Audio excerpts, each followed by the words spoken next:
भद्रक जिला बासुदेवपुर ब्लॉक राजघर पोखरी पंचायत गदड़ा ग्राम रे एक मद दुकान को नहीं जन असंतोष तेजिबारे लागिछि। एठारे नुआ करी खोलिथिबा एक देसी मद दुकान को स्थानीय लोक दीर्घ दिन हेब विरोध करी आसुथिले। एही दुकान को बंद करिबा पई ग्रामवासी माने जिलापालଙ୍କ ठारू आरंभ करी थाना एवं अबकारी विभाग पर्यंत बारंबार गुहारी करुथिले, हेले प्रशासन एथिप्रति कोनोसी कर्णपात न करिबारु स्थानीय लोकंक मध्यरे तीव्र असंतोष प्रकाश पाइथिला। एही समय रे गतकाली एक पिकअप भ्यान रे मद आसी दुकान आगे पहुंचीथिला।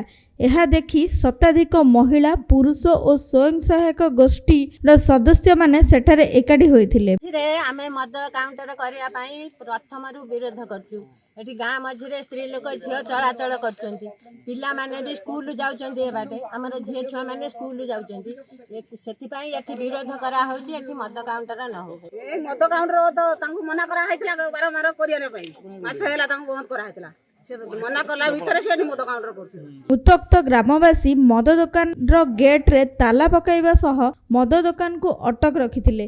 कौनसी परिस्थिति रे एठारे मद दुकान खोलिबा को दिया जिवो नाही एवं गाड़ी पोड़ी दिया जिवो बोली लोक चेतावनी देई नाराबाजी करथिले। मद काउंटर करछन्ती बोली कोठी हेछि मद काउंटर गदड़ार कोन पई मद काउंटर रहिछि। हम बारंबार मना करनु कला सत्य तथा मद काउंटर होछि।